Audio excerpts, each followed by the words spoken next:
ওম নমঃ শিৱায় নমস্কাৰ বন্ধুসকল পুনে এটা গুৰুত্বপূৰ্ণ ভিডিঅ'লৈ স্বাগতম জনাইছোঁ। মীন ৰাশি জাতক-জাতিকাসকলৰ 2026 চনৰ জুন মাহটো কিদৰে পাৰ হ'ব, কেনেধৰণৰ প্ৰতিফলন লৈছে এই জুন মাহটোত, কেনেধৰণৰ সাৱধানতা অৱলম্বন কৰিব, সকলোখিনি তথ্য আপোনালোকে আমাৰ এই গুৰুত্বপূৰ্ণ ভিডিঅ'টোৰ জৰিয়তে জানিব পাৰিব। এই ৰাশিফল ভিডিঅ'টো হৈছে সম্পূৰ্ণ চন্দ্ৰমা গতি আধাৰিত ৰাশিফল। যদিহে আপোনালোকে নতুনকৈ চাই আছে আমাৰ চেনেলটো ছাবস্ক্ৰাইব কৰি দিব, লগতে বেল আইকনটো দবাই দিবলৈ নাপাহৰিব। 2026 চনৰ জুন মাহৰ ৰাশিফল অনুসৰি বিশেষকৈ এই সময়খিনি আপোনালোকৰ বাবে এই মাহটো অতি শুভ দেখা পোৱা গৈছে।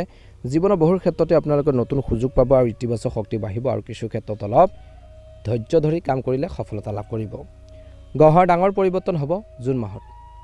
বিশেষকৈ 1 নম্বৰত হৈছে গুৰুৰ 2 জুনত কৰ্কট উচ্চ হৈ পঞ্চম ঘৰত অৰ্থাৎ সংঘ ৰাজযোগ, গজকেশৰী ৰাজযোগ, শুক্ৰ মিথুন কৰ্কট গজলক্ষ্মী ৰাজযোগ আৰু বুধ 21 জুনৰ পিছত পঞ্চম ঘৰত লক্ষ্মীনাৰায়ণ যোগ, সূৰ্য বুধ বুধাদিত্যৰ যোগ, মংগল উচ্চক ৰাজযোগ। কেৰিয়াৰ আৰু শিক্ষাৰ ক্ষেত্ৰত আপোনালোকৰ বাবে এই মাহত মীন ৰাশিৰ যিসকল জাতক জাতিকা আছে পদোন্নতি, দৰমহাৰ বৃদ্ধি, নতুন দায়িত্বৰ যোগ, প্ৰশাসন, শিক্ষাৰ সাৰ্বজনীন জীৱনৰ লগত জড়িত সকলৰ বাবে এই মাহটো বিশেষভাৱে বহুত বেছি শুভ মাহ হ'বলৈ গৈ আছে। বিশেষ লাভ হ'ব। ব্যৱসায়ত শিক্ষাৰ বুদ্ধি পৰামৰ্শ লিখা মেলা কামত আপোনালোকে লাভ অৰ্জন কৰিবলৈ সক্ষম হ'ব। 21 জুনৰ পিছত লক্ষ্মীনাৰায়ণ যোগ, ডাঙৰ ডিল হ'ব পাৰে, ব্যৱসায়ত ডাঙৰ প্ৰজেক্ট পাব পাৰে, ব্যৱসায়ত আগৰ তুলনাত বহুত বেছি গ্ৰ' কৰিব। ছাত্ৰ ছাত্ৰীসকলৰ বাবে এই মাহত পঢ়া শুনাৰ ক্ষেত্ৰত সফলতা আছে। প্ৰতিযোগিতামূলক পৰীক্ষাত ভাল ফলাফল দেখুৱাবলৈ সক্ষম হ'ব। কেৰিয়াৰত নতুন দিশ পাব। আগবাঢ়ি যোৱাৰ বাবে নতুন কিছুমান দিশ, নতুন কিছুমান পথ তেওঁলোকে লাভ কৰিবলৈ সক্ষম হ'ব। আৰ্থিক অৱস্থাৰ কথা ক'বলৈ যাওঁতে বা আৰ্থিক দৃষ্টিকোণৰ পৰা বিশেষকৈ 2026 চনৰ এই জুন মাহটোত বিশেষকৈ মীন ৰাশি লোকসকলৰ বাবে আয়ৰ নতুন উৎসৱ খুলিব। টকা পইচা ৰাস্তাৰ মুকলি হ'ব, অহাৰ পথ খুলিব বুলি কৈছে। দীঘলীয়া সময়ৰ পৰা ৰৈ থকা কিছুমান টকা পইচা আপোনালোকৰ আহিব। বহু দিনৰ পৰা ৰৈ থকা কিছুমান টকা পইচা পাব বুলি কৈছে। লাভ হ'ব। শুক্ৰ প্লাছ আপোনালোকৰ গুৰুৰ বাবে গজলক্ষ্মী যোগ, আকস্মিক ধন লাভ কৰাৰ সম্ভাৱনা আছে। ধন লাভ পাব পাৰে। বিলাসিকতাৰ বস্তু কিনিব পাৰিব। মনৰ পচন্দ বস্তু কিনি আপোনালোকে নিজৰ যি চখ পূৰণ কৰিব পাৰিব বুলি কৈছে। বিনিয়োগৰ ক্ষেত্ৰত শিক্ষা, শ্বেয়াৰ, বিশেষকৈ বুদ্ধিৰে কামত লগোৱা টকা পইচাৰ পৰা লাভ পাব বুলি কৈছে। বিনিয়োগ কৰিলে ভাল হ'ব। যদি ভাল কামত বিনিয়োগ কৰে উপকৃত হ'ব। প্ৰেম আৰু বৈবাহিক জীৱনত জীৱনসংগীৰ লগত আপোনালোকৰ সম্বন্ধ ভাল হ'ব। সংগীৰ লগত বুজাবুজি বাঢ়িব। সন্তানৰ সুখবৰ পাব পাৰে, আহিব পাৰে সন্তানৰ ফালৰ পৰা সফলতা। প্ৰেমত মধুৰতা 21 জুনৰ পিছত প্ৰেম প্ৰকাশৰ বাবে শুভ। পৰিয়ালত ঘৰখনত আনন্দ পৰিৱেশ থাকিব। শুভ কামবোৰ হ'ব। স্বাস্থ্য সাধাৰণতে ভালে থাকিব। পঞ্চম গুৰুৱে ৰোগৰ পৰা ৰক্ষা কৰিব। তথাপি খোৱা বোৱাৰ ক্ষেত্ৰত কিন্তু নিয়ম আপোনালোকে মানি চলিব লাগিব। আধ্যাত্মিকতা ধৰ্মৰ কৰ্ম মন বহিব। আপোনালোকৰ মনটো বহিব বুলি কৈছে। তীৰ্থযাত্ৰা যোগ। মনত ৰাখিব লাগিব জুনৰ এই সময়খিনিত সাৱধান হ'ব লাগিব। খং নিয়ন্ত্ৰণ কৰিব লাগিব। মানসিক চাপ হ'ব পাৰে বুধৰ বাবে। গাড়ী সাৱধানে চলাব লাগিব বুলি কৈছে।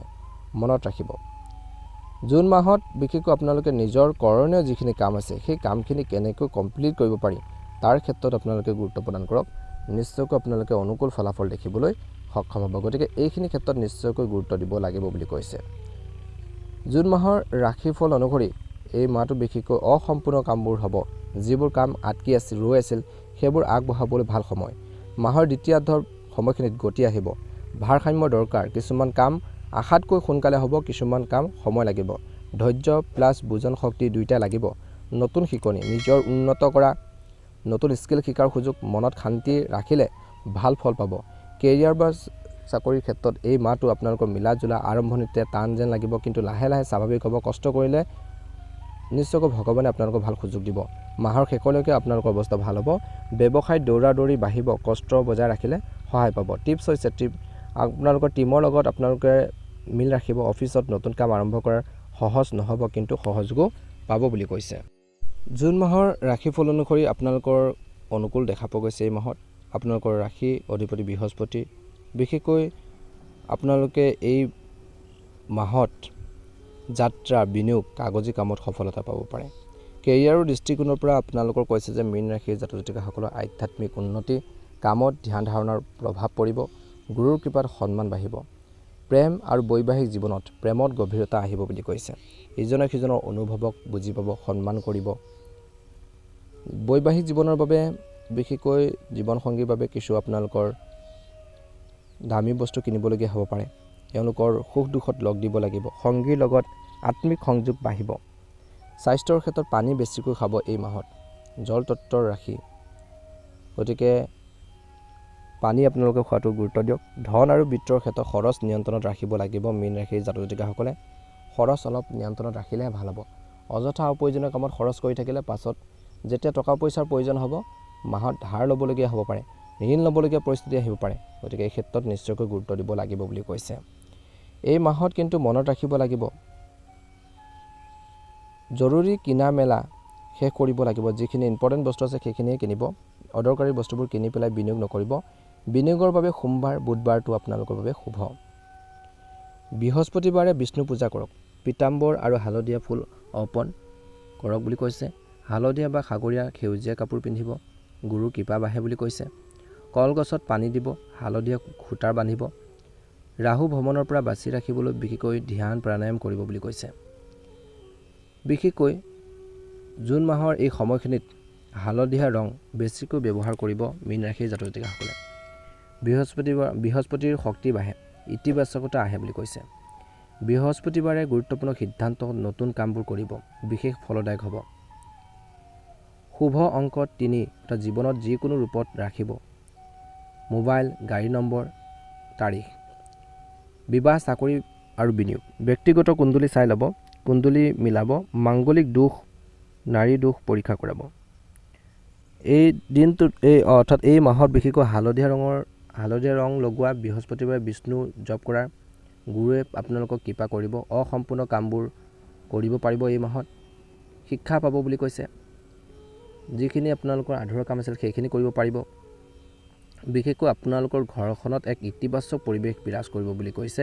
কিন্তু এই মাহত কিছুমান উপায়ো আপোনালোকে অৱলম্বন কৰিব লাগিব। গ্ৰহৰ অনুসৰি বিশেষকৈ বৃহস্পতিবাৰে বিষ্ণুজীক পীতাম্বৰ হালধীয়া ফুল, বুধমাহ হালধি অৰ্পণ কৰিব। ওম নমো ভগৱতী বাসুদেৱায় 11 বাৰ জপ কৰিব। কলগছৰ উপায়টো নিশ্চয়কৈ আপোনালোকক কৈছে। বৃহস্পতিবাৰে কলগছত কেঁচা গাখীৰ বা পানী ঢালিব, হালধীয়া সূতাৰ 7 পাক মেৰিয়া বান্ধিব।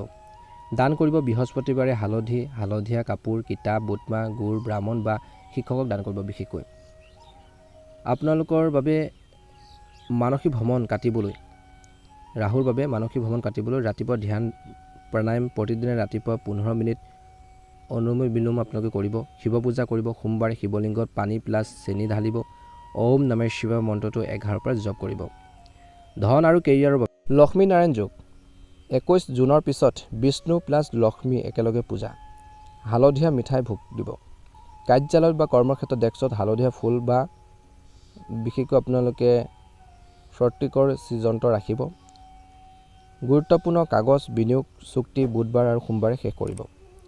প্ৰেম আৰু বিবাহৰ বাবে গংগাৰ দহৰা, গংগাৰ স্নান বা ঘৰত গংগা জল ছটিয়াই স্নান কৰিব। বৈবাহিক দোষবোৰ কাটিব। পতি পত্নীৰ মাজত বৃহস্পতিবাৰে দুয়ো একেলগে বিষ্ণু মন্দিৰত হালধীয়া বস্তু দান কৰিবলৈ যাব। প্ৰেমত বৃহস্পতিবাৰে হালধীয়া ৰুমাল জেপত ৰাখিব। কলা গৰুক বিশেষকৈ গুৰ আৰু হালধি খুৱাব পাৰিলে। স্বাস্থ্যৰ বাবে জলতত্ত্বৰ যিহেতু পানী বেছিকৈ খাব, তামৰ পাত্ৰত খোৱাটো ভাল হ'ব। বৃহস্পতিবাৰে হালধীয়া প্লাছ তুলসী পাতৰ ৰস খাব, স্বাস্থ্যৰ বাবে ভাল।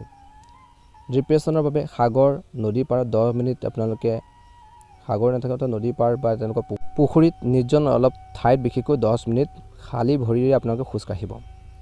ৰং হৈছে হালধীয়া বা সাগৰীয়া সেউজীয়া কাপোৰ বেছিকৈ পিন্ধিব, গুৰু শক্তি পাব। বৃহস্পতিবাৰে নতুন কাম, সিদ্ধান্ত, সংকল্প। সোমবাৰে শিৱ কাম কৰক। খাদ্যৰ ক্ষেত্ৰত বৃহস্পতিবাৰে নিমখ নাখাব, হালধীয়া দাইল, বুটমাহ, মাছ মাংস, মদ বৰ্জন কৰক। বৃহস্পতিবাৰৰ দিনটোত বিশেষকৈ এই জুন মাহত চুলি নখ নাকাটিব, মনত ৰাখিব। আপোনালোকৰ জুন মাহত বিশেষকৈ হালধীয়া ৰং খুব আপোনালোকৰ বাবে প্ৰিয় হ'ব। হালধীয়া ৰঙে আপোনালোকৰ কামখিনি হোৱাত সহায় কৰিব। বৃহস্পতি পূজা কৰক যিমান পাৰে মীন ৰাশিৰ জাতক জাতিকাসকলে। মীন ৰাশিৰ জাতক জাতিকাসকলৰ ছাত্ৰ ছাত্ৰীসকলে বিশেষকৈ পঢ়া শুনাৰ ক্ষেত্ৰত এই মাহত বহুত বেছি সক্ৰিয় হ'ব। গুৰু সদৃশ ব্যক্তিৰ পৰা উপকৃত হ'ব, সন্মান বাঢ়িব বুলি কৈছে। কৰ্মৰ ক্ষেত্ৰত পদোন্নতিৰ যোগ দেখা পোৱা গৈছে। প্ৰথমতে কৈছিলোঁ এই মাহত আপোনালোকৰ বাবে বহুতো আধৰুৱা কাম হোৱাৰ বাবে বহুত সম্ভাৱনাৰ গঢ় লৈ উঠিছে। গতিকে যিখিনি পেণ্ডিং কাম আছে, আধৰুৱা কাম আছে, সেই কামখিনি কেনেকৈ সম্পূৰ্ণ কৰিব পাৰি, কমপ্লিট কৰিব পাৰি, তাৰ ক্ষেত্ৰত ফ'কাছ দিয়ক, নিশ্চয়কৈ অনুকূল ফলাফল দেখিবলৈ সক্ষম হ'ব। ভাল লাগিলে লাইক এটা কৰি দিব, ভিডিঅ'টো শ্বেয়াৰ কৰি দিব, চেনেলটো ছাবস্ক্ৰাইব কৰি দিব, কমেণ্ট বক্সত ওম নমঃ শিৱায়, জয় শনিদেৱ লিখি দিব।